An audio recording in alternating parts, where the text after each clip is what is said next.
त्याचा लाळ गाळणारा उघडा जबडा आणि धारधार सुळे पाहून ते उपाशीच वाटत होतं. आणि समोर मी होतो. माझा फडशा पाडायला ते ओढ्याचं पाणी तुडवत 4ही पावलांवर धावत येऊ लागलं. मी जीव मुठीत घेऊन पळालो. ते पाठलाग करू लागलं, चित्कारू लागलं.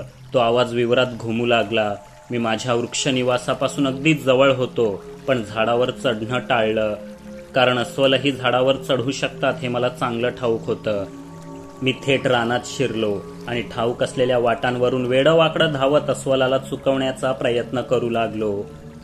ते चित्कारत पाठीच लागलेलं पावसाने माजलेल्या झाडीतूनही मला हुडकून काढत होतं. कदाचित त्याच्या तिखट नाकाला माझा गंध सापडत असावा. धावत पळत अखेर मी एका भल्या मोठ्या खडकापर्यंत आलो. काटकोनात उभा असलेला सपाट खडक, पण अधेमध्ये काही खाचा होत्या. त्यात बोटं रोवून मी वर चढेन. या दणकट अस्वलाला मात्र ते जमणार नाही असा माझा कयास होता.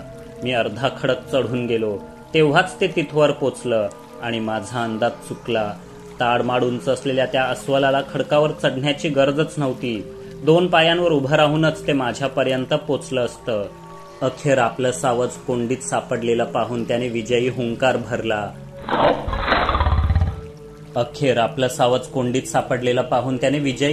भरला. माझे हातपाय थरथरू लागले. इतके दिवस कसा बसा जपलेला जीव आज या अस्वलाचा घास बनणार असं वाटू लागलं. माझ्या पायातलं बळच संपलं. इतक्यात रानातून कडाकड फांद्या मोडल्याचा आवाज जवळ येऊ लागला. तो आला. अस्वलाच्या हुंकारण्याने त्याला निमंत्रणच धाडलं होतं.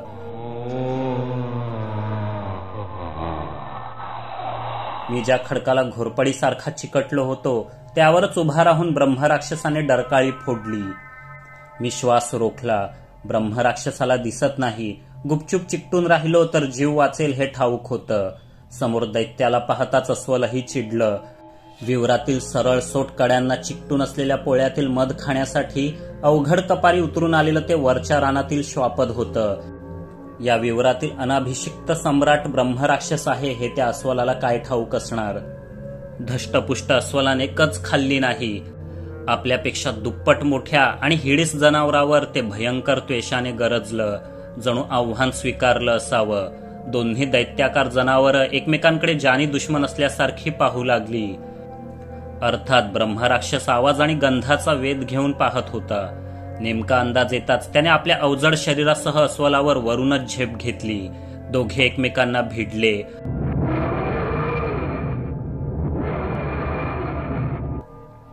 अवघं विवर हादरलं.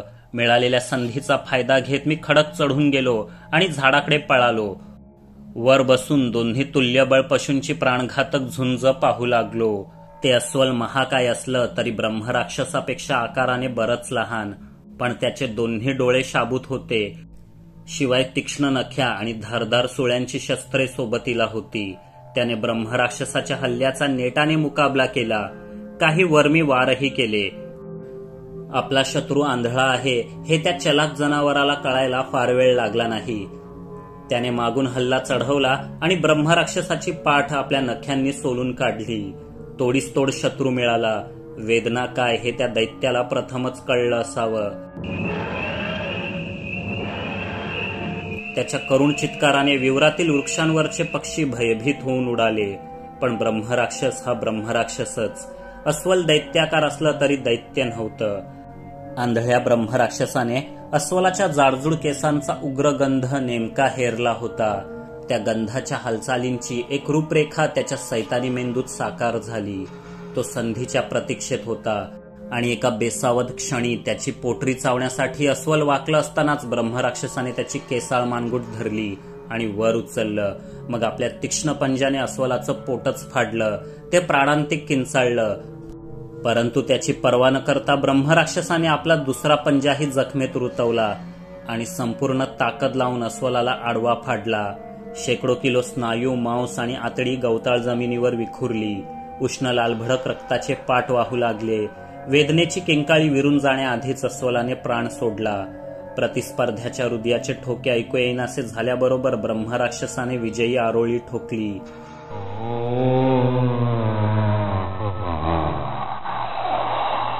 विवराच्या सम्राटाने तख्त राखलं होतं. त्याची अफाट ताकद आणि आवेश पाहून त्याची शिकार साधण्याच्या माझ्या मूर्ख कल्पनेवर मलाच संशय येऊ लागला. पण एकदा ठरलं की ठरलं, आता माघार नाही. मी तयारीला लागलो होतो. या विवरातून बाहेर पडण्याचा कुठलाच मार्ग मला सापडत नव्हता. मग उर्वरित आयुष्य इथेच घालवायचं तर ब्रह्मराक्षसाचा अंत करणं आवश्यक होतं. म्हातारबाबासारखं प्रत्येक घडीला सावध राहून मोजून मापून जगणं मला शक्य नव्हतं. माझ्याकडे तशी कौशल्ये नव्हती, संयमही नव्हता. अगडबंब अस्वलाला खाऊन ब्रह्मराक्षसाची 2-3 आठवड्यांची तरी भूक भागली असावी. अर्धे मांस तिथेच टाकून तो लांबलचक निद्रेसाठी आपल्या गुहेत परतला. एकदा ता झोपला की कुंभकर्णच. मग काय बी होऊ देत, परत भूक लागल्याशिवाय उठायचा नाही. बाबांनी सांगितलं होतं. मला माझ्या कारस्थानांसाठी बरी संधी मिळाली. होडीच्या गंजक्या पत्र्याला ठोक ठोकून भली मोठी तलवार बनवली. एका बाजूने इतकी धारदार की पूर्ण ताकद लावून वार केला तर हत्तीचे मुंडकेही धडा वेगळे होईल.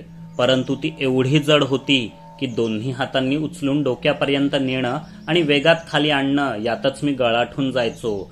दुसऱ्यांदा तलवार उचलण्याची ताकदच देहात उरायची नाही. म्हणजे ब्रह्मराक्षसाचा खात्मा करण्यासाठी मला एकच वार सफाईने करावा लागणार होता. तो हुकला तर माझं काही खरं नव्हतं. त्यामुळे ब्रह्मराक्षस झोपेत असतानाच डाव साधणं हे शहाणपणाचं होतं. मी त्या महाकाय दानवाच्या खडकाळ आश्रयस्थानाकडे धडधडत्या काळजाने निघालो. आपल्या आसपास सडक्या रक्तामांसाचा गंध त्या दैत्याला अस्वस्थ करू लागला. त्याची दीर्घ निद्रा चाळवू लागली. जवळच कुणीतरी जखमी अवस्थेत रेंगाळतय. सावज मटकावण्याची सहज सोपी संधी आहे हे आमिष त्याला आणखी झोपू देईना. आंधळ्या डोळ्यात पेंग घेऊनच तो जागा झाला. रक्तामांसाच्या वासावर निघाला. त्याच्या गुहेपासून जवळच एक विचित्र आकृती बंबाळ अवस्थेत सडका गंध घेऊन स्थिर उभी असावी असं चित्र त्याच्या संवेदनांनी टिपलं. तो प्राणी आपल्याला पाहून भीत का नाही, पळत का नाही त्याला कळेना. कदाचित मृत असावा. धबधब्यात कोसळून खाली आलेले कित्येक जीव त्याला असे छिन्न विछिन्न आणि मृतावस्थेत सापडत. त्याने झोपेच्या भरात त्या निर्जीव आकृतीवर मुसंडी मारली. तशी काही गरज नव्हती. तो निष्प्राण जीव कुठे पळून जाणार होता. पण ब्रह्मराक्षस सवयीचा गुलाम. मोका दिसला की तो तुटूनच पडायचा. हा खरंच लोभी गोपाळ सावकार असणार. नीरा बामणीनं शाप दिलेला. असो तर ब्रह्मराक्षसाने मुसंडी मारली आणि त्या अज्ञात जीवाच्या नरडीचा घोट घेण्याचा प्रयत्न केला. पण कसलं काय. त्या प्राण्याचे शरीर अगदी विचित्र आणि बेचव होते. त्याची हाडे कराकर वाजू लागली. बरगड्या फुटू लागल्या आणि आतडी मेथीच्या अर्धवट शिजलेल्या देठासारखी सुळ्यात अडकून पडू लागली. यातून सुटण्यासाठी ब्रह्मराक्षसाने आपले अवजड डोके एकदम मागे घेतले. पण तो विचित्र मृत प्राणी त्याच्या तोंडाला जणू जळवासारखा चिकटला होता. कित्येकदा डोकं जोरजोराने हलवूनही तो पिच्छा सोडेना. नरड्यात अडकलेल्या कोंबडीच्या हाडकासारखा तो जीव ब्रह्मराक्षसाला जाचू लागला. त्याचा श्वास रोखू लागला.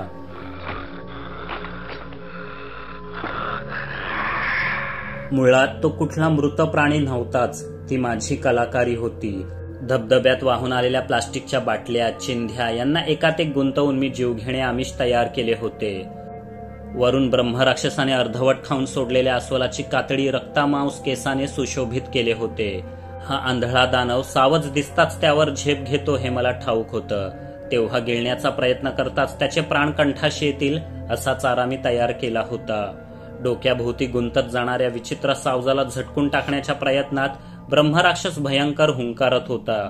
शरीराला राक्षसी आढेवेढे देत होता. प्रचंड खडकांना धडका देत होता.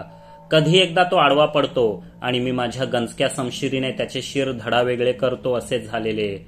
तेव्हाच तो एका महाकाय वृक्षाला धडकला.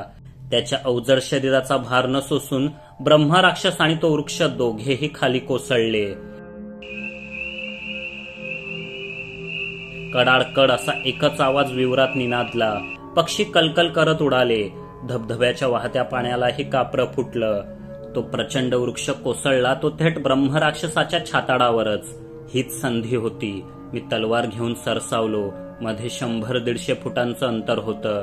ती वजनाने भारी तलवार घेऊन तिथवर पोचेपर्यंत ब्रह्मराक्षसाने आपल्या उरावरचं झाड दोन्ही पायांनी जोर लावून लाथाडलं. वाटेत आलेल्या काटकीला लाथेने दूर लोटावं तसं ते झाड कुठच्या कुठे जाऊन पडलं. झाडाच्या फांद्यांना गुंतलेलं माझं आमिषही त्यासोबत दूर जाऊन ब्रह्मराक्षसाचा चेहरा मोकळा झाला. त्याने सुटकेचा खोल श्वास घेतला. त्या श्वासात त्याला माझ्या अस्तित्वाचे जिवंत कण नक्कीच सापडले असतील, कारण तेव्हा मी त्याच्या अजस्त्र मस्तकापासून अवघ्या 25 फुटांवर होतो. मित्रांनो, ही कथा तुम्हाला कशी वाटली कमेंट करून नक्की सांगा. आणि हो, आपल्या मित्रांना शेअर करायला विसरू नका. एक लाईकही जरूर करा, त्यामुळे माझा लिहिण्याचा उत्साह वाढतो. नवीन कथा घेऊन लवकरच भेटू. तोपर्यंत इतर कथांचा आनंद घ्या. अजून केलं नसेल तर चॅनल सबस्क्राईब करा. जय हिंद, जय महाराष्ट्र.